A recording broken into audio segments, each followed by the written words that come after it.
오늘 오후에 하나님께서 우리에게 주시는 말씀은 구약성경 출애굽기 3장 10절부터 15절 말씀입니다. 구약성경 84페이지 출애굽기 3장 10절부터 15절 말씀, 저와 여러분이 한 절씩 교독하시고 마지막 절 다 함께 읽도록 하겠습니다. 이제 내가 너를 바로에게 보내어 너로 내 백성 이스라엘 자손을 애굽에서 인도하여 내게 하리라.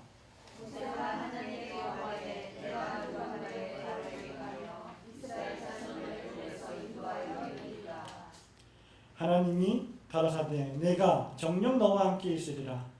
네가 백성을 애굽에서 인도하여 낸 후에 너희가 이 산에서 하나님을 섬기리니 이것이 내가 너를 보낸 증거니라.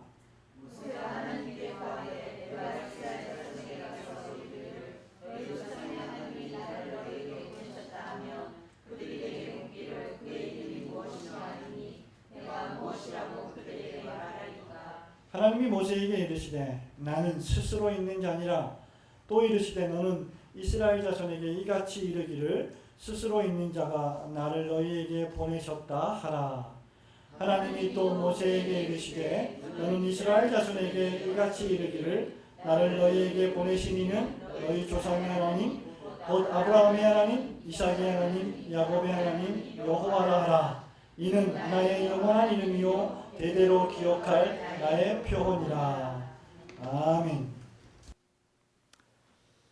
하나님을 믿는 사람들은 이상한 사람들입니다. 하나님을 믿는 사람들은 특수한 사람들입니다. 하나님을 믿는 사람들은 세상의 눈으로 볼 때, 또 세상 사람들이 바라볼 때 어떻게 보면 정상이 아닌 사람으로 보일 때가 있습니다. 요즘 TV 드라마 가운데, 드라마가 아니고 오락 프로그램 가운데 유명한 그 인기를 끌고 있는 프로그램 가운데 하나가 바로 비정상 회담이라고 합니다. 저는 그 비정상 회담이 정상들이 아닌 사람들이 모인 회담인 줄 알았는데, 원래 뜻을 보니까 Abnormal Summit Meeting, 이래서 정상적이지 않은 사람들이 모인 모임의 회담, 그런 뜻을 가지고 있다고 하더라고요. 어쨌든 그 프로그램은 상당히 재미있는 프로그램이고 아주 유쾌한 프로그램입니다. 세상 사람들이 바라볼 때 우리 그리스도인들을 정상적이지 않은 사람으로 바라볼 가능성이 큽니다. 어떤 의미에서 그러냐? 하나님을 믿는 사람들은 눈에 보이지 아니하시는 하나님을 눈에 보는 것처럼 믿는 사람들이기 때문입니다. 그리고 뿐만 아니라 그 눈에 보이지 아니하시는 하나님을 눈에 보이는 분으로 믿고, 더 나아가서 그 하나님이 나를 부르셨다라고 말하고 다니는 사람들이기 때문입니다. 더 나아가서 그 하나님이, 그 눈에 보이지 않는 하나님이 나를 하나님의 자녀로 삼으셨다라고 믿는 사람들이기 때문입니다. 그래서 우리의 많은 부모님들, 또 조상님들은 예수 믿는 사람들을 가리켜서 애비애비도 모르는 후레자식이란 말을 상당히 많이 했습니다. 왜냐하면 육신의 아버지가 있는데 영의 아버지를 또 믿는다고 교회를 나갔기 때문이죠. 하나님을 믿지 않는 사람들은 그런 시각으로 볼 때 신자들을 그렇게 비정상적인 사람으로 봅니다. 그러나 하나님을 믿는 사람은 그것이 전혀 비정상적이지 않습니다. 왜냐하면 그들은 하나님으로부터 특별한 소명을 받은 사람들이기 때문입니다. 눈에 보이지 않는 하나님을 믿고 눈에 보이지 아니하시는 하나님의 부르심을 받으며 그것에 응답하고, 그리고 그 하나님을 아버지로 모실 수 있는 것은 하나님 아버지께서 여러분 개인을 영적으로 소명하시고 불러주시기 때문입니다. 그래서 하나님께서 부르지 않으신 신자는 존재하지 않습니다. 저와 여러분이 참으로 하나님의 자녀라고 하면 우리 시간에 언제인가를 정확히 꼭 집어 몇 날, 며칠, 몇 시, 몇 분, 몇 초에 하나님이 나를 부르셨다라고 말할 수는 없지만, 하나님께서 나를 불러주신 그 사건, 그 회심의 사건, 회개했던 사건, 그 순간, 그 중생의 순간을 우리는 기억합니다. 오늘 우리가 읽은 이 본문의 말씀에 보면 하나님께서 오래전에 택하여 놓으신 모세를 또다시 부르시는 사건이 나옵니다. 하나님을 믿지 않는 사람은 불신앙 가운데 모든 것을 해결하려고 합니다. 그러나 신자들 가운데도 교만한 사람은 하나님을 의지하지 않고 하나님의 도움을 요청하지 않고 자신의 능력으로 문제를 해결하려고 합니다. 그러나 진정으로 소명받은 신자는 하나님을 믿기 때문에 내 지혜나 내 지식이나 내 명철이나 내 능력보다는 하나님의 능력과 하나님의 지혜를 더 의지하는 사람들이 됩니다. 그래서 세상 사람들이 바라볼 때 신자들은 이상한 사람들처럼 보이는 것입니다. 일주일 동안 열심히 일하다가 주일이 되고 안식일이 되면 저와 여러분은 모든 일을 다 멈추고 어디에 모입니까? 올고든 교회 예배당에 모이게 됩니다. 이것을 불신자들이 바라볼 때는 이상하게 바라보지만 우리는 그것이 너무나 당연한 것입니다. 왜냐하면 저와 여러분은 하나님으로부터 소명을 받은 사람들이기 때문입니다. 오늘 오후에는 우리 신자의 소명이라고 하는 제목의 말씀으로 세 가지를 간단히 살펴보기를 소원합니다. 신자가 받은 소명, 무슨 뜻입니까? 하나님께서 신자를 불러주셨다는 말인데, 하나님께서 성도를 불러주셨다라고 할 때 이것은 어떤 의미를 가지고 있는가? 오늘 본문 말씀을 통해서 한 세 가지 의미를 살펴보기를 원합니다. 첫 번째는 신자는, 저와 여러분은 믿음의 소명을 받은 자들입니다. 믿음의 소명, 믿으라는 소명, 하나님을 신뢰하고 믿으라는 소명을 받은, 그런 부르심을 받은 사람들이다 라고 하는 사실입니다. 여러분 3장 10절 말씀을 보십시오. 여호와 하나님이 말씀하십니다. 내가 너를 바로에게 보내어 너로 내 백성 이스라엘 자손을 애굽에서 인도하여 내게 하리라. 지금 하나님께서 모세를 소명하시는 장면이죠. 모세를 부르셔서 모세에게 명령을 내리십니다. 무슨 명령을 내리십니까? 너야말로 이스라엘 백성을 애굽 땅에서 탈출시켜서 이 산에서, 이 땅에서, 그 애굽 땅에서 탈출하여 낸 나 여호와 하나님을 경배하기 위하여 이스라엘 백성을 출애굽시킬 사람이다. 내가 너를 지명했다. 내가 너를 선택했다. 내가 너를 지금 부르고 있다. 라고 하는 그 장면이 오늘 본문의 말씀의 장면입니다. 이것이 모세의 소명입니다. 이것이 모세의 사명입니다. 그래서 하나님으로부터 부르심을 받은 모든 그리스도인들은 저마다 해야 될 일이 있습니다. 그것을 가리켜서 사명이라고 말하죠. 그렇기 때문에 사명이 없는 소명자는 없습니다. 하나님이 부르셨는데 아무 의미 없이 부르신 자든 아무도 없다는 거죠. 내가 너를 부르긴 불렀는데 넌 할 일이 없어. 그냥 가만히 있어. 그런 신자는 존재하지 않는다는 것입니다. 그러면 우리 모든 그리스도인들은 어떤 소명을 받았는가? 모세의 소명을 통해서 우리는 무엇을 배워야 하는가? 가장 먼저 우리가 마음속에 깊이 새겨야 할 것은 하나님을 믿고 신뢰해야 한다는 소명입니다. 자, 하나님께서 우리에게 사명을 맡기시는데 그 사명을 수행하기 위해서는 내가 지금 해야 될 그 일이 하나님으로부터 왔다고 하는 무엇이 전제되어야 합니까? 믿음이 전제되어야 합니다. 하나님이 나를 이 일을 통해서 이 일을 시키시려고 부르셨구나라고 하는 확신이 없다면 우리는 그 일을 할 수 없습니다. 그래서 하나님이 우리를 부르셨다고 하는 이 말은 먼저 너희들이 무슨 일을 하기 전에 나를 믿어야 한다는 것을 의미합니다. 우리가 배운 대로, 우리가 평생 배운 대로, 우리가 매주일마다 하나님에 대해서 설교 말씀을 통하여, 성경 공부를 통하여, 철로 역정을 통하여 수없이 배우는 하나님 말씀을 통하여 하나님은 선하신 분이심을 우리는 배웠습니다. 하나님은 악이 조금도 없으신 분이십니다. 하나님은 자비로움으로 충만하신 분이십니다. 하나님이 하시는 모든 일에는 모순이 없고 전부 다 완벽하십니다. 그리고 그 하나님은 사람이 아니십니다. 사람보다 높이 계신 분이십니다. 사람보다 크신 분이시죠. 하나님은 크고 높은 분이십니다. 그리고 선하신 분이십니다. 그러나 우리는 하나님이 크고 높고 선하기도 하신 분이심을 알지만, 그렇게 우리는 하나님을 알 수도 있지만 하나님은 결단코 예측이 가능한 분이 아니십니다. 그래서 하나님이 하시는 일에는 신비로움이 있습니다. 그렇기 때문에 하나님이 우리를 부르셨다라고 했을 때 우리는 그것을 믿지 못하는 것이죠. 왜? 우리 이해로, 우리의 머리로, 우리의 지식으로 하나님을 다 포괄할 수, 담아둘 수 없기 때문입니다. 그래서 내가 가지고 있는 지식과 하나님의 능력과 상충되는 것이죠. 모세의 모습을 보십시오. 하나님이 모세를 부르셨습니다. 모세야, 내가, 말씀을 잘 보시기 바랍니다. 내가 너를 바로에게 보낼 것이다. 누가 누구를 보내십니까? 하나님이 모세를 부르십니다.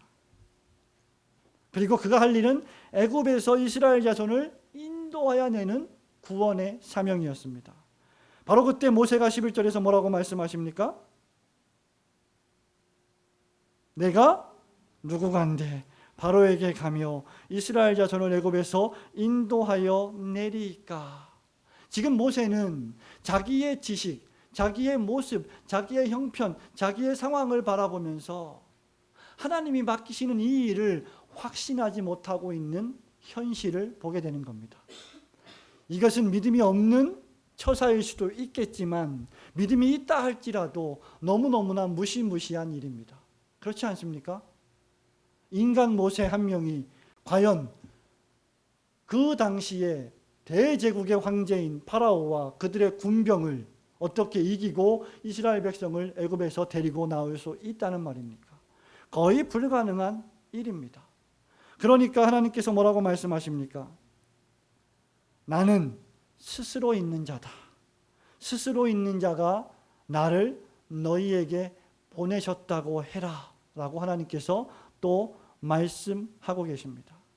뿐만 아니라 네가 이 일을 하면 이스라엘 백성이 바로 출애굽해서 지금 네가 나하고 대면하고 있는 이 장소, 이 산에서 나를 예배할 것이다. 11절에, 12절, 13절에 이것이 바로 증거다.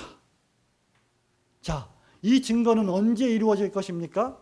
과거에 이루어졌습니까? 아니죠. 지금 현재 이루어지고 있습니까? 아니죠. 언제 이루어집니까? 모세가 이스라엘 백성을 데리고 나와 이 산에 이를 때 성취될 일입니다.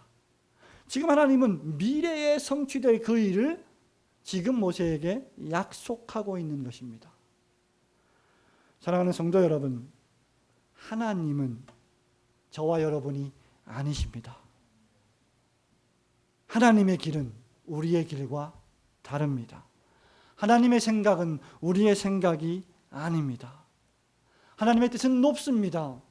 하나님의 뜻은 위대합니다. 그래서 때때로 우리가 그 뜻을 찾아갈 수가 없고 따라갈 수가 없고 그래서 불신하게 되고 불평하게 될 때가 있습니다. 그래서 우리에게 필요한 것이 무엇입니까? 믿음입니다. 지금 계속해서 여호와 하나님은 대단히 친절하게도 모세에게 나를 믿으라, 나를 믿으라 라고 촉구하고 계시는 것입니다. 하나님은 우리에게 일을 맡기시기 전에 먼저 그 일을 수행할 수 있는 믿음을 먼저 수여하시는 분이십니다. 믿음이 없으면 결코 그 어떤 일도 할 수 없음을 우리는 깨달아야 합니다. 비록 지금 잘 안 보여도, 지금 확실치 않아도 하나님께서 12절에서 네가 백성을 애굽에서 인도하여 낸 후에 너희가 이 산에서 하나님을 섬기리니 이것이 내가 너를 보낸 증거니라고 말씀하셨다면 그 말씀의 약속을 붙잡고 하나님 믿습니다. 저는 부족하지만 나아가겠습니다라고 하는 믿음의 표현을 하나님께 기도로 올릴 수 있어야 합니다. 그래서 하나님이 우리를 부르실 때 우리를 믿으라고 촉구하시는 것이고, 그래서 우리가 믿지 못할 때 신약 성경에 세례 요한이 회개하라 천국이 가까우니라고 말씀하신 것이고, 우리가 죄를 회개하고 그제서야 비로소 예수 그리스도를 영접하고 예수님을 믿을 수 있게 되는 것입니다. 사랑하는 성도 여러분, 보이지 아니하시는 영이신 하나님을 믿는 사람들이 신자입니다. 그렇다고 하면 저와 여러분은 때때로 이렇게 흔들릴 수밖에 없는 우리의 믿음을 다잡고 붙잡고 하나님께서 하신 언약의 말씀을 마음에 새기고 지난 시간 동안 수없이 우리에게 축복으로 역사해 주셨던 그 증거들을 되새기며 한 번도 우리를 실망시키지 않으셨던 하나님을 믿는 신자들이 되시기를 주님의 이름으로 축원합니다. 신자의 소명 두 번째 무엇입니까? 모세의 소명, 신자의 소명. 두 번째는 순종하라는 소명을 받은 것입니다. 10절 말씀을 저와 여러분이 다시 한번 큰 소리로 읽어볼까요? 큰 소리로 한번 읽어보겠습니다. 시작.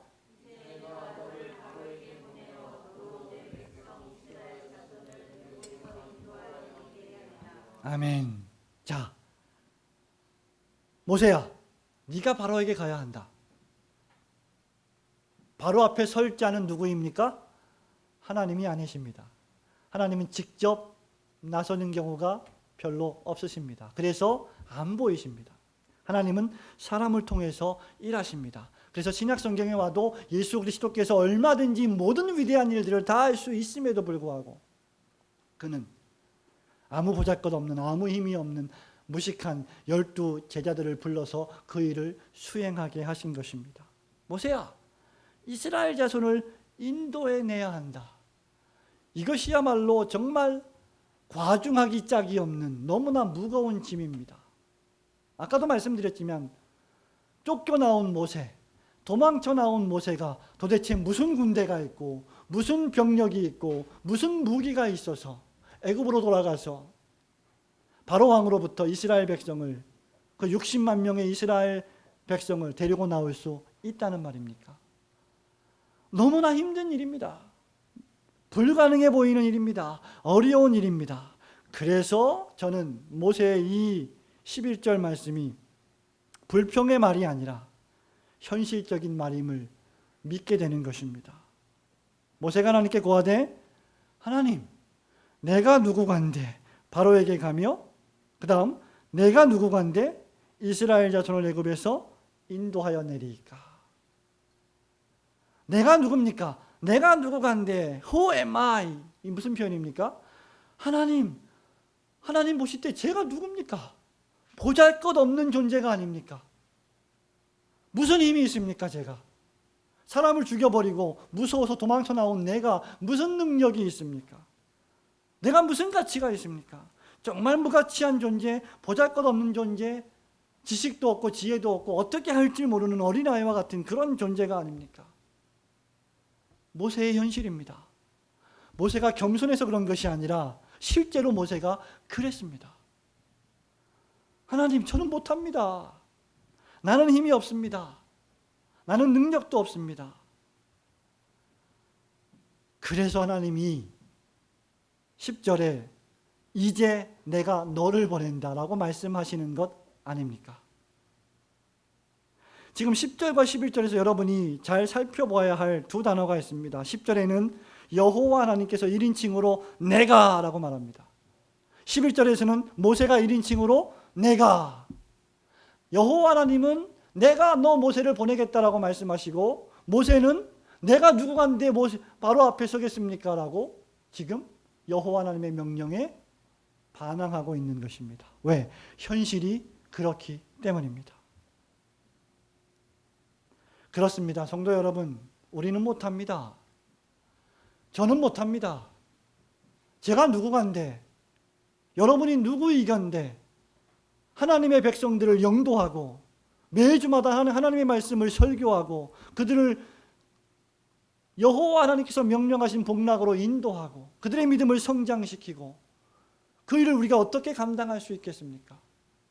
불신자의 영혼을 회심시키고 그리스도의 제자로 양육하는 이 일을 우리는 어떻게 감당할 수 있겠습니까? 우리는 힘이 없습니다. 우리는 지혜가 없습니다.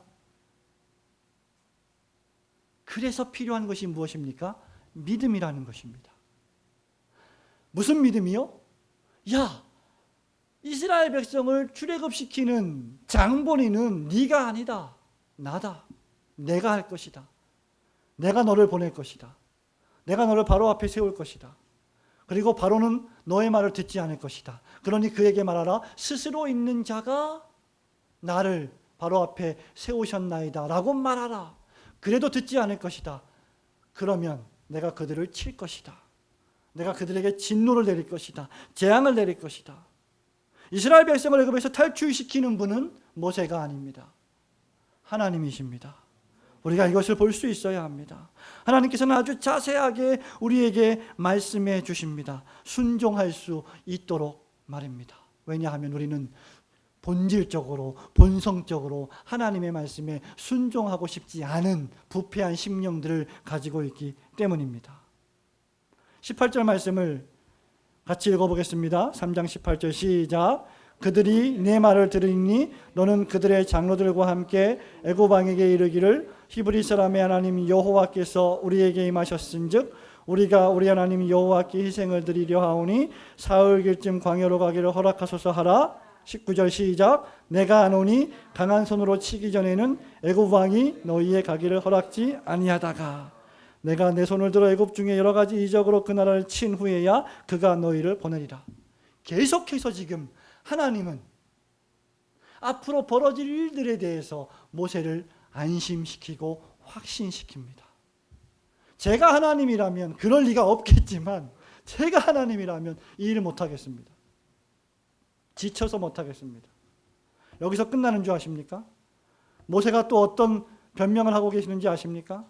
하나님, 저는 말주변이 없습니다. 뭐 어떻게 제가 가서 무슨 말을 해야 될지 모르겠습니다. 이거 어찌하면 좋겠습니까? 그러니 하나님께서 또 누구를 붙이십니까? 아론을 붙여주십니다.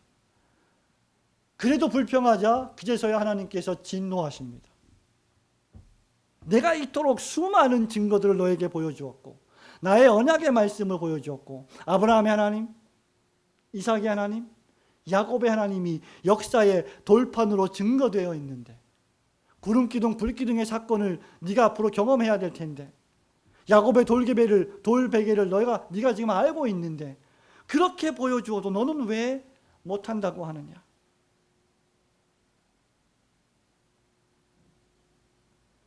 우리는 살아오면서 수없이 하나님의 이적을 체험한 장본인들입니다. 그런데 우리는 그것을 너무나 쉽게 잊어버립니다.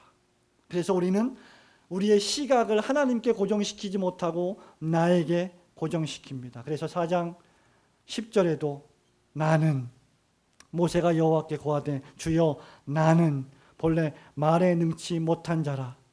나는 입이 뻣뻣하고 나는 혀가 둔한 자니라. 계속해서 나에게 함몰되어 있는 모세를 보게 됩니다. 나를 바라보면 성도 여러분 이래서 안 됩니다. 저래서 안 됩니다. 그래서 사단은 우리에게 항상 하나님을 바라보지 못하게 하고 나를 바라보게 합니다. 하나님은 우리로 하여금 너를 바라보지 말고 세상을 바라보지 말고 환경을 바라보지 말고 하나님을 바라보라고 말씀하시는데 우리는 하나님을 바라보지 않습니다. 왜냐하면 너무나 사단과 마귀의 유혹에 휩쓸려 있기 때문입니다. 그것이 마귀의 전술 전략입니다. 지금 상황을 봐라. 안 된다. 너를 봐라. 네 실력으로, 네 능력으로, 네 힘으로, 네 지혜로 도대체 뭘 할 수 있겠느냐? 라고 마귀는 우리를 계속해서 유혹합니다. 그러나 하나님은 너는 할 수 있다. 왜? 내가 너와 함께하기 때문이다. 내가 아론을 붙여주겠다. 내가 그들을 10가지 재앙으로 치겠다. 내가 너를 바로에게 인도하겠다. 내가 이적을 베풀겠다. 끊임없이 우리에게 말씀하고 계십니다. 그렇기 때문에 신자의 소명, 모세의 소명은 순종을 요구하시는 소명입니다. 성도 여러분, 저와 여러분은 부르심을 받은 자들입니다. 어떤 부르심을 받았습니까? 여호와 하나님을 믿으라는 부르심을 받았습니다. 그리고 어떠한 상황과 환경에서도 하나님의 능력을 믿고 그 하나님의 말씀에 순종하고 그 사명에 순종하라는 소명을 받았습니다. 우리는 이 일에 충성하는 사람들입니다. 그리고 우리는 그저 그 일을 수행하는 종입니다. 우리는 그 일을 하기만 하면 됩니다. 순종하기만 하면 됩니다. 나머지 일들은 하나님이 하십니다. 우리는 복음을 전하기만 합니다. 루디아의 마음의 문을 열어주시는 분은 바울이 아니라 하나님이십니다. 여러분은 직장에서, 사업장에서, 이웃에, 또 교회 지역 공동체에 있는 사람들에게 예수 그리스도를 영접하셔야 합니다라고 전하기만 하면 됩니다. 그리고 그 외의 모든 일들은 하나님의 주권에 달린 일입니다. 사랑하는 성도 여러분, 제가 알고 있는 박현준 목사님이라고 하는 분이 계십니다. 이분은 수십 년 전에 우리 교단에 소속되어 있는 목사님이었습니다. 이분은 교회를 목회를 하면서 지금 약 500여 명 정도의 성도들이 모인 교회를 지금 목회하고 있습니다. 제가 알기로 한 20년 이상 목회를 하신 분입니다. 저의 선배이기도 합니다.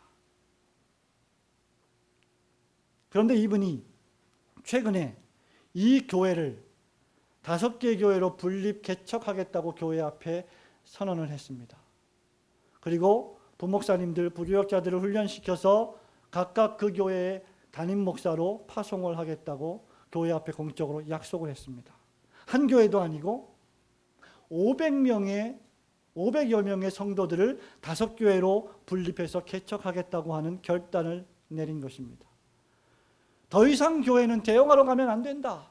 더 이상 교회는 내 교회만 숫자가 많이 모여서 잘 되는 것은 바람직하지가 않다. 그리고 그렇게 숫자가 많이 모인 교회는 제자 훈련이 안 되고 그리스도의 제자를 양성하기가 어려워지고 교인들, 성도들 개인의 문제들을 상담하기가 어렵고 신방하기가 어렵고 그래서 그야말로 교회를 왔다 갔다 하는 종교인들을 양성할 가능성이 크기 때문에 우리는 교회를 과감하게 분립한다. 정말 멋진 일이 아닐 수 없습니다. 사랑하는 성도 여러분, 우리도 분립개척의 꿈을 가지고 있습니다. 언제가 될지는 모릅니다. 그러나 우리가 하나님 말씀에 매주마다, 매달마다, 해마다 변함없이 꾸준히 성실하게 순종하고 기도하며 우리의 할 일을 다한다면 우리도 그러한 꿈을 실현시킬 수 있을 줄로 믿습니다. 성도 여러분, 여호와 하나님께서 수많은 언약의 말씀들과 이적들을 보여주시면서 순종하라고 부르셨습니다.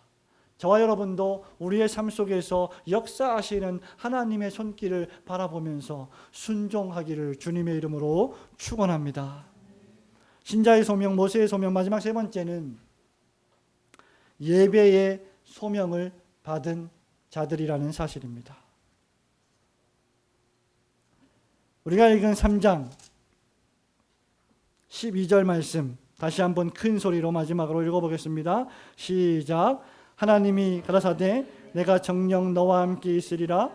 네가 백성을 애굽에서 인도하여 낸 후에 너희가 이 산에서 하나님을 섬기리니 이것이 내가 너를 보낸 증거니라. 여호와 하나님께서 모세를 선택하여 모세를 부르시고 모세를 바로에게 보내셔서 하나님의 백성 이스라엘 백성을 애굽에서 탈출시키는 목적이 무엇입니까? 예배입니다. 하나님을 경배하는 일입니다. 이 산에서 너희들이 나를 섬기리니라고 하는 이 말은 하나님을 예배하라고 하는 소명의 말씀입니다. 신자의 존재 목적은 엄밀히 말하면 전도가 아닙니다. 그리스도의 지상 대명령은 모든 족속으로 제자를 삼아 아버지와 아들과 성령의 이름으로 세례를 주고 내가 너희에게 가르쳐 분부한 모든 것을 지키게 하라는 것입니다. 물론 그리스도의 지상 대명령은 대단히 큰 명령이지만 신자가 존재하는 목적은 궁극적으로 전도가 아닙니다. 선교가 아닙니다. 거창한 사업이 아닙니다. 구제 사업도 아닙니다. 각종 교회 사업도 아닙니다. 사실 전도와 선교의 목적 역시 하나님을 향한 예배에 있습니다. 신자의 사명은 무엇입니까? 하나님을 예배하는 것입니다. 하나님을 경배하는 것입니다. 우리는 제일 먼저 그 어떤 일보다 이 예배의 소명에 부르심을 받은 자들입니다. 그렇기 때문에 우리는 이 일에 한치의 소홀함도 있어서는 안 되는 것입니다. 사랑하는 성도 여러분, 저와 함께 신약성경 에베소서 1장을 펼쳐보시기 바랍니다. 사도 바울이 에베소 교회에 편지한 1장 말씀의 3절부터 6절 말씀을 천천히 읽어보겠습니다.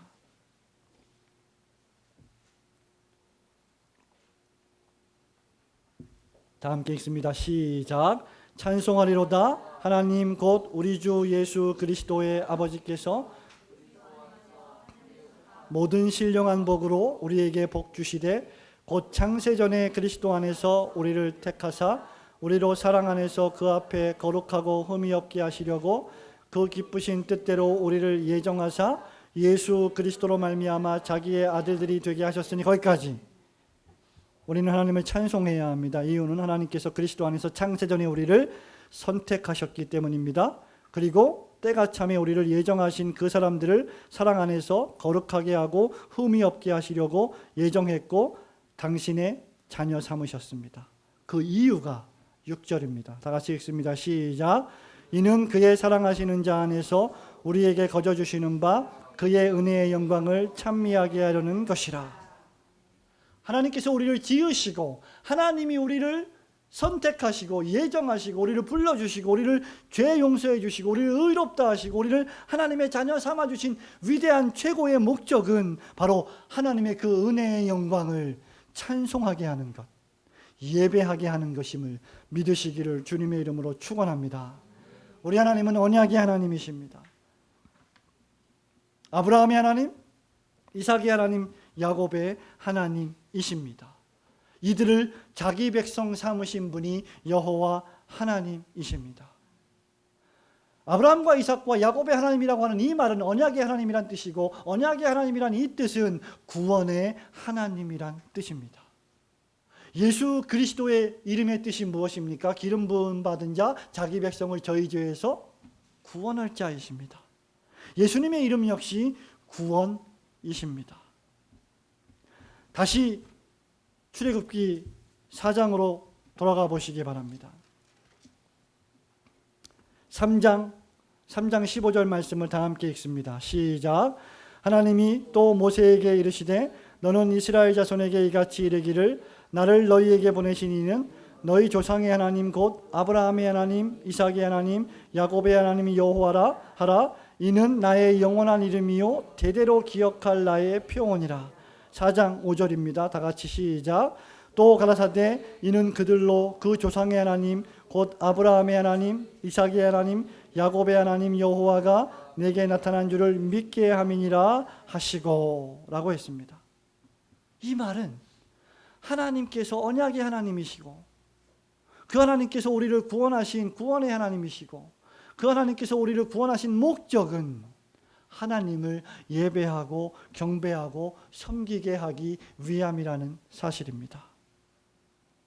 사랑하는 성도 여러분, 하나님이 우리를 부르신 목적이 하나님을 예배하고 그분의 영광을 찬미하게 하려는 목적임을 분명히 깨닫고 여러분의 일평생 동안 어디에 있든지 무엇을 하든지 특히 주일날 하나님을 경배하고 섬기는 일에 전심전력을 다하시기를 주님의 이름으로 축원합니다. 말씀을 맺습니다. 하나님은 어떤 분이십니까? 우리가 믿는 하나님은 문자 그대로 믿음의 대상이십니다. 하나님은 믿어야 할 분이십니다. 하나님은 의심의 대상이 아닙니다. 그 하나님은 또한 순종의 대상이십니다. 그리고 그 하나님은 경배의 대상이십니다. 이스라엘 백성들은 언약의 하나님을 믿고 애굽을 떠남으로 구원이라고 하는 축복을 경험했습니다. 그리고 진정한 안식일의 주인 되신 여호와 하나님을 자유 가운데 경배하게 되었습니다. 애굽에서 쉼이 없이 안식함이 없이 바로왕의 명령에 따라 그 모든 간역자들의 채찍이 무서워 하루도 쉬지 못하고 안식일도 쉬지 못하고 7일 동안 일했던 그 종된 삶에서 이제는 구원자 여호와 하나님을 마음껏 찬송하고 경배하는 안식의 삶으로 옮겨온 자들이 바로 신자들입니다. 그것이 얼마나 축복된 일입니까?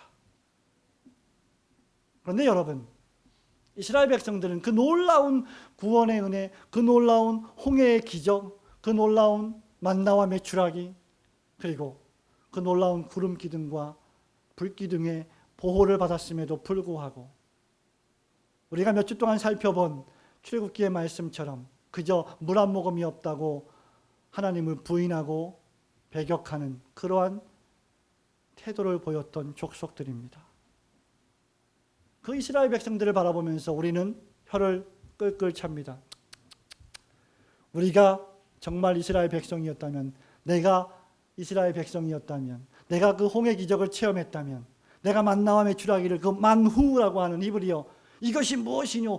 하나님이 제공하신 이 놀라운 음식이 무엇이냐? 정말 신기한 음식이구나. 그 음식을 내가 경험했다면, 구름 기둥과 불 기둥을 내가 체험했다면, 나는 이스라엘 백성들처럼 그렇게 우상을 섬기며 금송아지를 만들지 않았을 텐데, 나는 하나님을 부인하지 않았을 텐데 라고 말할지도 모르겠습니다. 그러나 바로 그 이스라엘 백성들의 모습은 저와 여러분의 매일매일의 모습이 아닙니까?